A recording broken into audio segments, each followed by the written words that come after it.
अभी वो Mecca Medina है, वो मक्की मदीना तोड़ के हम लोग वहाँ राम मंदिर बनाएंगे तो चलेगा क्या? क्या आपको लगता है कि 2024 का चुनाव मोदी के लिए उपलब्धि भरा होगा? मोदी जी के सामने ऐसा कोई भी विरोधी पक्ष में नेता नहीं है जो मोदी जी के टक्कर में आए, और मोदी जी ने करके दिखाया है।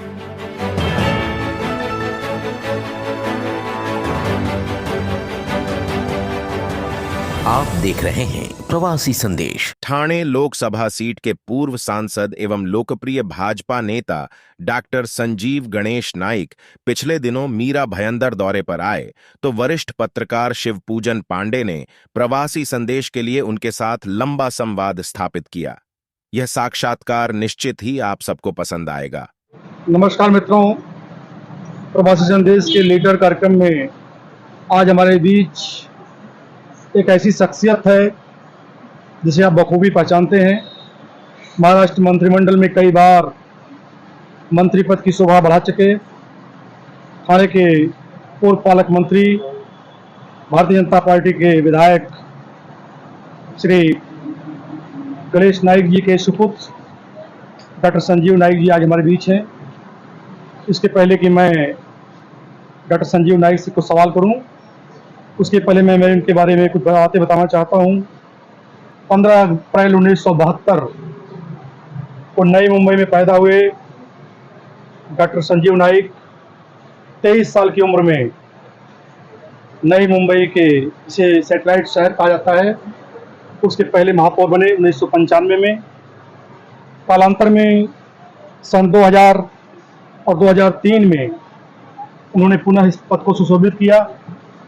2003 में उनके द्वारा चलाए गए स्वच्छता अभियान के चलते नई मुंबई को पूरे महाराष्ट्र में संत गाडगे बाबा पुरस्कार के रूप में प्रथम पुरस्कार प्राप्त हुआ। तो मेरा पहला प्रश्न संजीव नाइक जी से इसी स्वच्छता को लेकर के है। आदरणीय डॉक्टर संजीव नाइक जी, आपका प्रवासी संदेश कार्यक्रम में बहुत बहुत स्वागत है।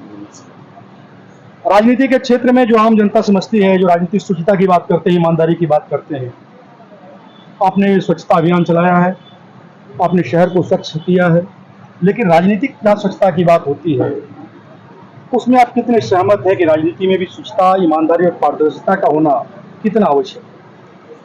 निश्चित रूप से अगर आप इस चीज को बताना चाहूँगा कि जैसे हम लोग अपने शहर की, अपने घर की स्वच्छता चाहते हैं, जिससे कूड़ा कचरा जो हमारे घर में है उसका सही ढंग से उसको हम लोग बाहर भेजा जाए, तो राजनीति में भी कूड़ा कचरा जो बनता ही है, होता ही है, वो विचारधारा का होता है, सोच का होता है। मुझे लगता है कि हमारे अखंड प्राय भारत में कश्मीर से कन्याकुमारी तक अलग अलग राज्य है, अलग अलग शहर है, विभिन्न जाति धर्म प्रांत के लोग हैं, विभिन्न पार्टियां भी हैं, लेकिन अगर आपकी सोच सकारात्मक हो, जनता के प्रति आप पूरे दायित्व देने के नाते उनसे सजग हो, उनसे हम कहते हैं कि आपकी और उनकी एक लगन है, तो कचरा कूड़ा कभी वहाँ रहेगा नहीं। और अगर ऐसा कुछ होता है तो उस कूड़े कचरे को जनता बाहर निकालती है। आने वाला जो वर्ष 2024 है वो भारत के लिए बहुत महत्वपूर्ण है, क्योंकि 2024 में लोकसभा का चुनाव होने जा रहा है। मोदी सरकार की उपलब्धियों का जो 9 वर्ष रहा, उसका मोदी सरकार के द्वारा बहुत प्रसारित किया गया, लोगों तक पहुंचाई गई उसकी जानकारी। क्या आपको लगता है कि 2024 का चुनाव मोदी के लिए उपलब्धि भरा होगा? निश्चित रूप से माननीय मोदी साहब ने प्रधानमंत्री के तौर पे पिछले 9 साल में जो कार्य किया है, देखिए हम ऐसा नहीं कह रहे हैं कि पहले हुआ ही नहीं था, लेकिन अभी 2009 और 14 जो उस वक्त कांग्रेस की सरकार थी, और 14 से अभी 24 तक 10 साल के इस कार्यकाल में अगर आप देखेंगे तो कई गुना मोदी साहब ने काम किया है।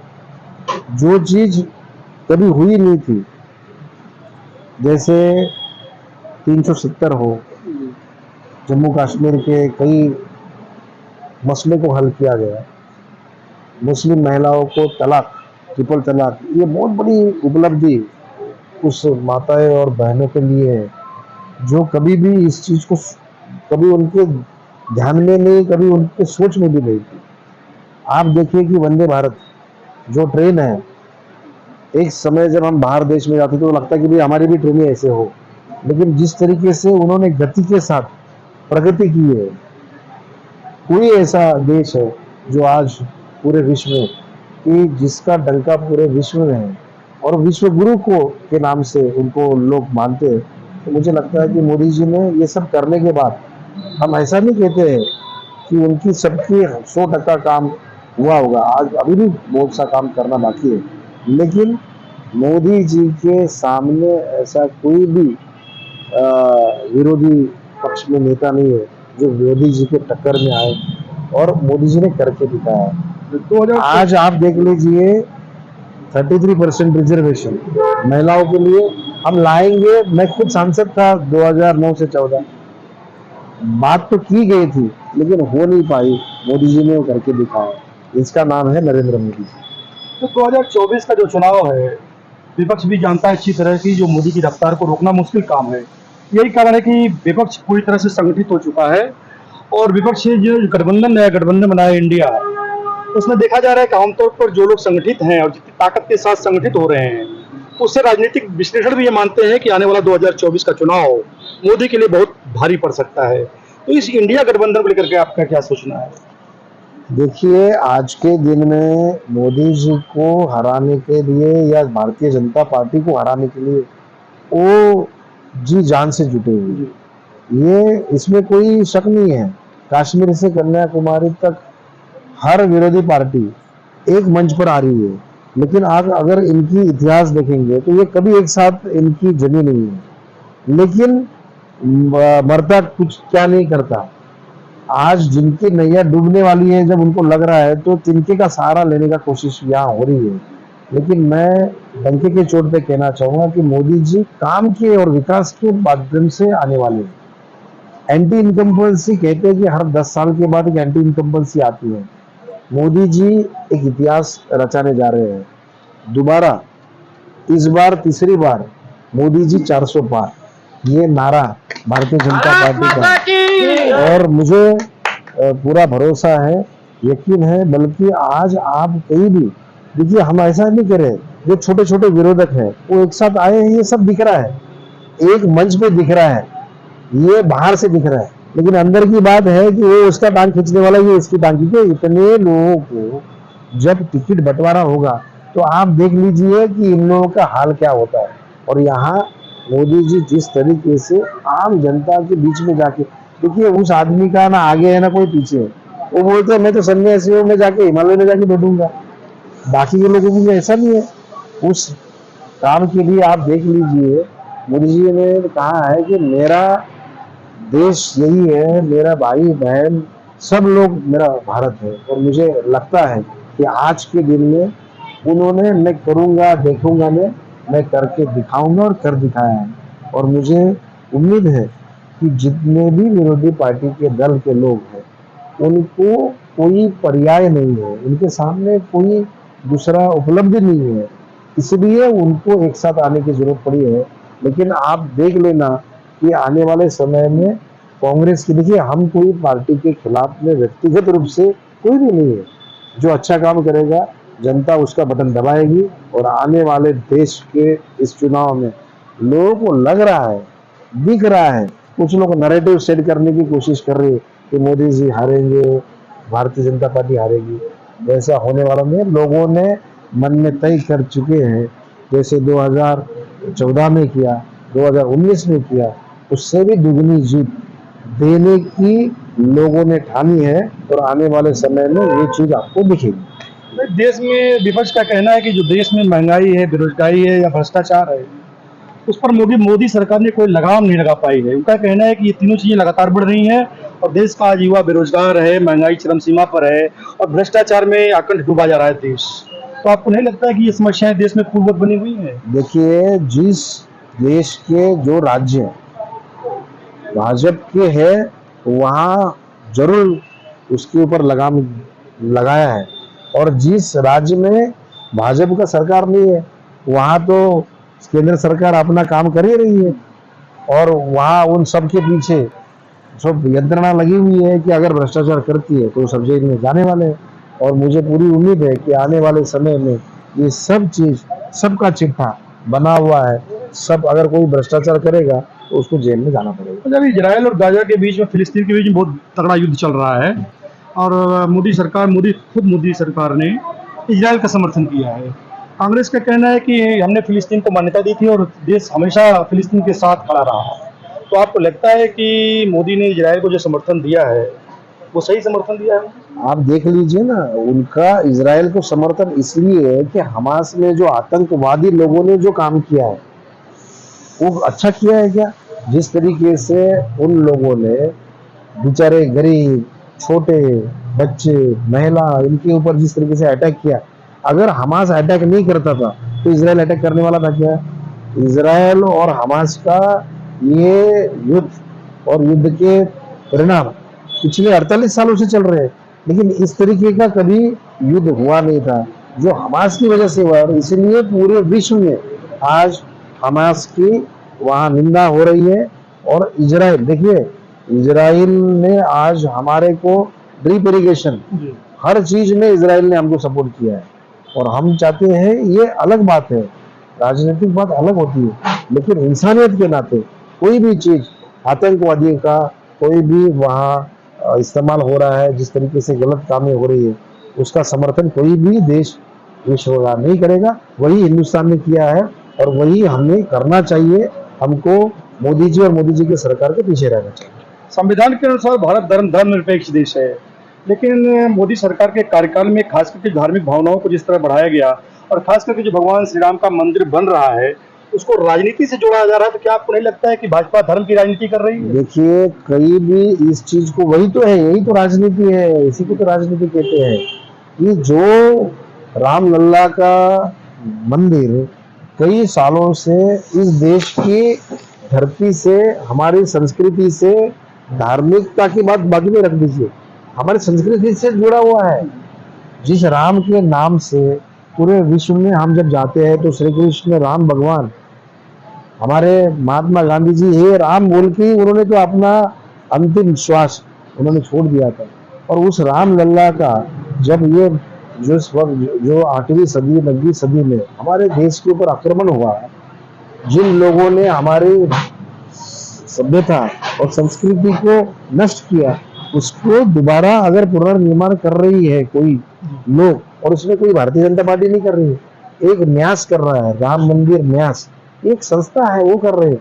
अच्छा, जब ये बाबरी का मंदिर को ढांचा को तोड़ दिया तो क्या कहा गया था कि भाई ये तो यहाँ राम है ही नहीं, लेकिन जो 7वें 8वें 10वें 12वीं सदी में जो तोड़ा था, जितने भी मंदिरें हैं वो तोड़ के जो बनाया गया था, हमारा कहना है कि भाई आप किसी धार्मिक भावना को हमको भड़काना नहीं है, हर धर्म की हम वहाँ आदर करते हैं, लेकिन एक धर्म को तोड़कर दूसरा धर्म बनाना ये गलत है। आप नहीं अपनी धार्मिक स्थिति को बनाइए, इसमें कोई किसको आपत्ति नहीं है, लेकिन कोई धार्मिक स्थल को तोड़ के आप, अगर अभी वो मक्का मदीना है, वो मक्का मदीना तोड़ के हम लोग वहाँ राम मंदिर बनाएंगे तो चलेगा क्या? अगर हम बड़े शासक हैं, ऐसा समझ के चलिए कि 500 साल के बाद पूरे इस विश्व के ऊपर हिंदू संस्कृति का अगर वहाँ क्या कहते हैं कि हम लोग कंट्रोल कर पाते हैं, और कल जाके कल ऐसे कोई गलत चीज हो जाती है तो हम उसको समर्थन करेंगे? कभी नहीं समर्थन करेंगे, क्योंकि वो करना भी नहीं चाहिए, क्योंकि किसी धर्म के खिलाफ हमको ये बात नहीं करनी चाहिए। हर धर्म की आस्था को हमको रखना चाहिए। हिंदू की जगह पे मुख्य है, मुस्लिम हो, जैन हो, क्रिश्चियन हो, हर धर्म अपने जगह पर उनको रखने का पूरा हक है, लेकिन कोई धर्म को काट के वहाँ बनाना ये गलत है। जो उस वक्त में हुआ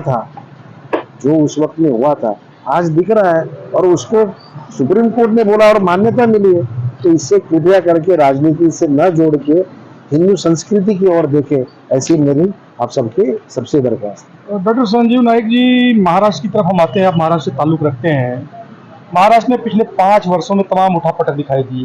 कई सारे दोस्त दुश्मन बने, दुश्मन दोस्त बने।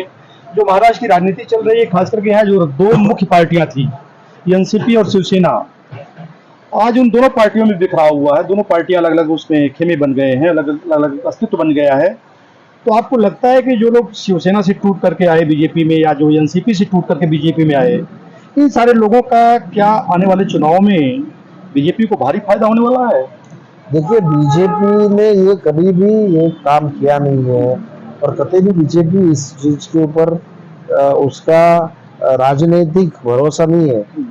किसी पार्टी को तोड़ के हम मजबूत होंगे, ऐसा कभी भी बीजेपी ने कहा।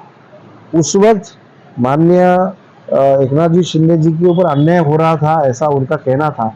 वो बार बार न्याय मांग रहे थे। जब उनको लगा कि न्याय नहीं मिल रहा है तो उन्होंने अलग बनकर, पर आज भी वो कह रहे हैं कि शिवसेना में हम एक ही हैं। जो अजीत दादा पवार को उनको लगा कि भाई हमारे ऊपर अन्याय हो रहा है, वो अभी बात कर रहे हैं, तो उन्होंने कहा कि भाई हम पार्टी के अंदर ही 2 गुट है, पार्टी अलग नहीं है। आने वाले समय में हम तीनों पार्टी, भारतीय जनता पार्टी, शिवसेना और राष्ट्रवादी कांग्रेस पार्टी, एक साथ आकर आने वाले समय में चुनाव लड़ेंगे। वो फिर लोकसभा के हो, विधानसभा के हो या फिर नगर पालिका के हो, हमारे तीनों नेता इस चीज को तय करेंगे और उस प्रकार से आने वाले समय में समाज की सेवा हम करेंगे। तो शहरी इलाकों में तो बीजेपी की मजबूत पकड़ दिखाई दी हमेशा रहा है, लेकिन जो खास करके महाराष्ट्र के ग्रामीण इलाके हैं, वहाँ पर आज भी लोगों का मानना है कि आज भी वहाँ एनसीपी के सपोर्टर्स और शिवसेना के सपोर्टरों में कमी नहीं हुई है। उन ग्रामीण इलाकों में क्या बीजेपी इस बार टक्कर दे पाएगी? 100% भारतीय जनता पार्टी अपने कार्यकर्ताओं के बल के ऊपर और जो काम किया है इतने साल के ऊपर, इसके ऊपर आज देखिए ना, 105 विधायक, इतना सब होने के बाद भी आए है ना, ऐसा नहीं हुआ था। कुछ जगह के ऊपर भारतीय जनता पार्टी के लोगों को उद्धव ठाकरे जी के उस वक्त के जो उम्मीदवार जिनको टिकट नहीं मिला था, और वहाँ भारतीय जनता पार्टी को टिकट, उन्होंने काम नहीं किया करके भारतीय जनता पार्टी के कई उम्मीदवार वहाँ गिर गए, उनको हारना पड़ा है।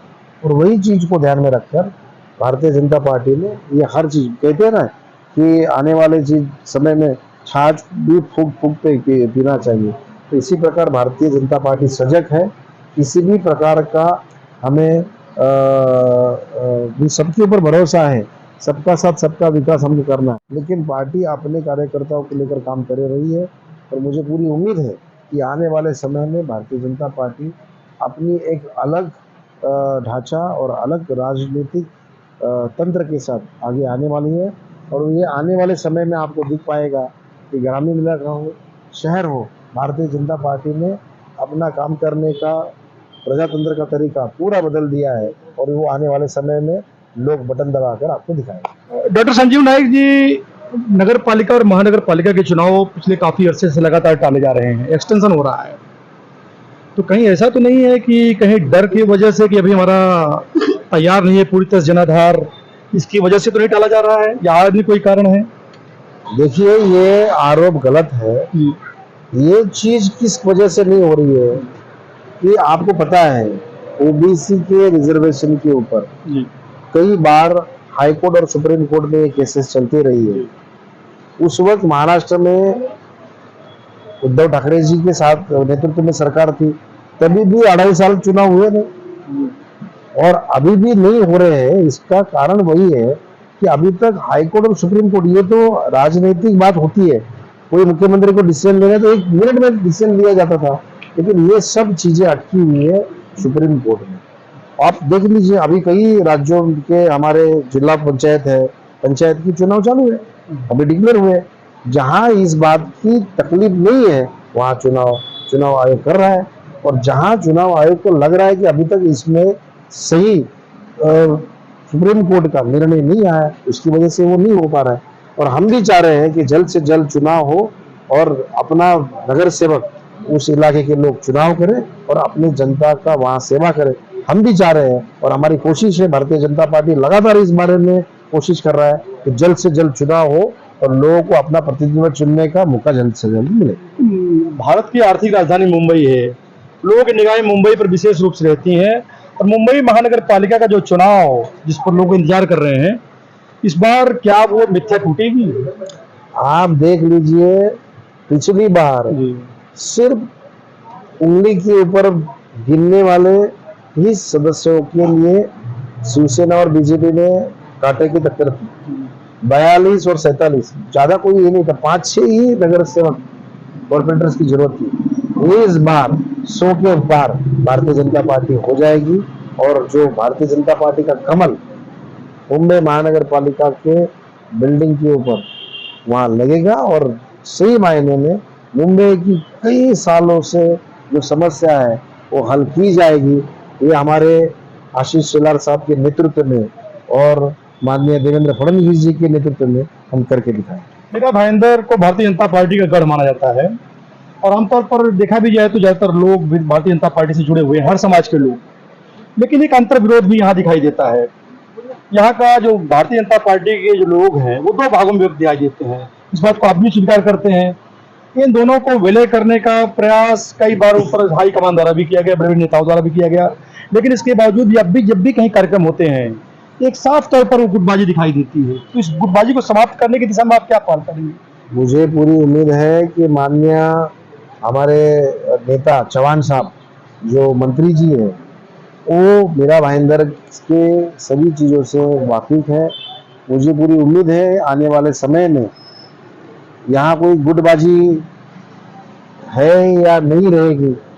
पार्टी को भी समझ है कि इससे माहौल खराब जरूर होता है। सभी लोग भारतीय जनता पार्टी का कमल चाह रहे हैं। मुझे उम्मीद है कि हमारे सभी नेता, यहाँ के जो भारतीय जनता पार्टी के नेता हैं, इस चीज को जरूर समझे होंगे।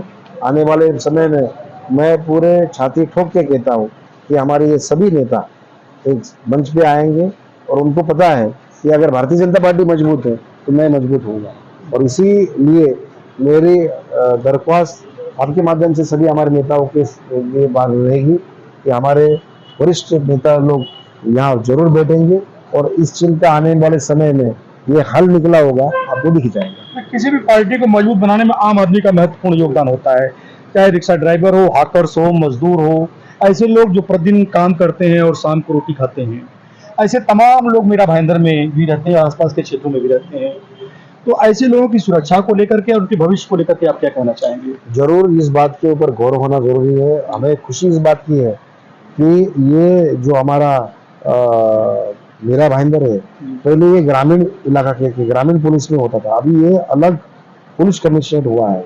और मुझे पूरी यकीन है कि यहाँ के पुलिस कमिश्नर साहब हो, डीसीपी हो, और इस बारे में सजग रहेंगे।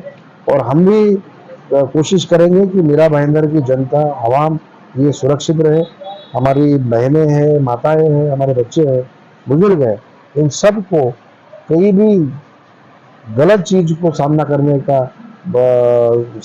की जरूरत नहीं पड़े, ऐसी हमारी कोशिश रहेगी। और हमारे सभी नेता इस बारे में बहुत सजग है, और अगर कहीं भी कोई इस बारे में अगर बात है तो वो जरूर बताएं।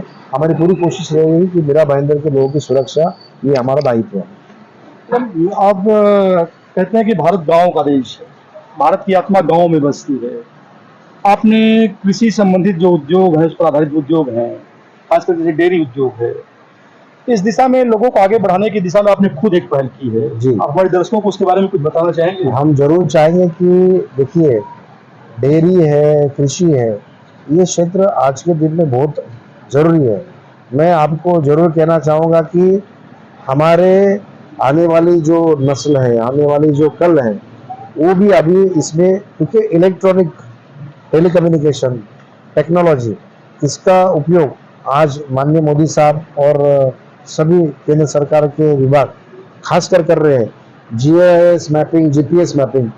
एक समय ऐसा था कि हमारे जो किसान लोग हैं वो पंप से स्प्रे करते थे, जो हमारे ऊपर कोई भी अगर गलत चीज, हमारे जो कीड़े मकोड़े हमारी जो किसान हैं खेत फसल को तकलीफ देते थे, अभी ड्रोन टेक्नोलॉजी आई, वो उसके स्प्रेइंग से बहुत कम समय में, कम कीमत में वो स्प्रेइंग करके उसको बचाने की कोशिश करेंगे। ऐसे कई टेक्नोलॉजी केंद्र सरकार अलग अलग योजनाएं ला रही है।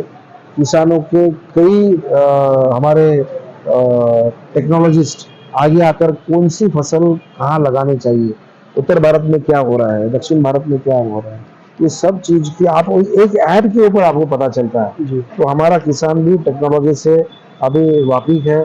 आने वाले समय में और अच्छी योजनाओं के साथ मेरे किसान को, हमारी कोशिश ये है भारत सरकार की कि किसान को जो दाम है वो दाम उसको अच्छी तरह से मिलेगा, तो उसको दिक्कत आएगी नहीं। इसलिए किसान बीमा योजना निकली है, 1 रुपये में है।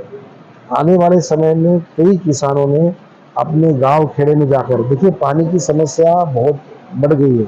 हम देख रहे हैं कि कई बारिश बहुत है तो कई अकाल हो रहा है। तो ये सभी जिलों को पानी से जोड़ने का, नदियाँ जोड़ने का एक बड़ा प्रकल्प माननीय मोदी साहब ला रहे हैं। मुझे पूरी उम्मीद है आने वाले अगले 5 साल के कार्यकाल में ये भी पूरा हो जाएगा। जिस राज्य में पानी नहीं है, उस राज्य में ज़्यादा पानी है, उसको जहाँ बाढ़ है वहाँ अकाल की जगह लेके जाएगा। मेन पावर ग्रिड यानी कि हमारे यहाँ बिजली की जो इस्तेमाल किया जाता है, कई राज्य ज़्यादा बिजली बनाते हैं, खपत कम है तो वहाँ बिजली बहुत है, और जो राज्यों में बिजली बनती नहीं है वहाँ डिमांड है। तो डिमांड और सप्लाई का ये पूरा ब्यौरा एक साथ करके एक मेन पावर ग्रिड का, यानी कि मुझे लगता है देश, हमारा भारत देश ये पहला होगा कि जो इस राज्य की बिजली दूसरे राज्य को देने का, कश्मीर से कन्याकुमारी का नया पावर ग्रिड का बहुत बड़ा ये काम हो रहा है। मुझे लगता है अगर वो जिस दिन हो जाएगा, हमारे देश में कभी अंधेरा नहीं होगा। ये मोदी साहब का सपना पूरा होने वाला है। भारत माता की। और एक आखिरी सवाल डॉक्टर संजीव नाइक जी, आने वाले लोकसभा चुनाव को लेकर जिन प्रत्याशियों की जोरदार चर्चा हो रही है उसमें से एक नाम है डॉक्टर संजीव गणेश नाइक जी का भी। आने वाले लोकसभा चुनाव के लिए आप कितने तैयार हैं? देखिए, भारतीय जनता पार्टी पूरे ताकत के साथ, हमारे सभी सहयोगी पार्टियों के साथ हम लोग डट के खड़े हैं। हमारे नेता लोग जो निर्णय लेंगे उसको लेकर हम आगे बढ़ेंगे, और मुझे पूरी उम्मीद है 2024 में मोदी साहब को तीसरी बार 400 पार मोदी साहब की सरकार आ रही है, और लोग इंतजार कर रहे हैं कि कब चुनाव लगेगा और हम लोगों को यहाँ वोट करेंगे। मुझे पूरी उम्मीद है कि कांग्रेस पार्टी के जो क्या इंडिया बना दिया है, हम इंडिया हमारे देश का ही नाम है, लेकिन वो बदनाम कर रहे हैं। तो हम चाहेंगे कि 140 करोड़ की आबादी, दिमाग और दिल दोनों एक साथ रखकर कमल और हमारे लोगों को एक साथ जुड़ जाएगी, और बटन दबाकर दोबारा मोदी साहब को 5 साल के लिए काम में करने के लिए वहाँ तैयारी कर रहेगी। ऐसे में आपको यहाँ आश्वस्त कर देता हूँ। बहुत बहुत धन्यवाद डॉक्टर संजीव नाइक जी आज के इस कार्यक्रम में आने के लिए। मुझे पूरी उम्मीद है कि आने वाले लोकसभा चुनाव में निश्चित रूप से बीजेपी एक अच्छे प्रत्याशी को टिकट देगी, और जिस भी प्रत्याशी को टिकट देगी उसकी शानदार जीत होगी, जैसा कि आपका दावा है। लेकिन मेरा मानना है कि 2009 के बाद एक बार फिर से आपको लोग यहाँ के लोग लोकसभा में भेजना चाहेंगे, ताकि आप यहाँ की जनता की आवाज को लोकसभा में बुलंद कर सकें। बहुत बहुत धन्यवाद और बहुत बहुत शुभकामनाएं।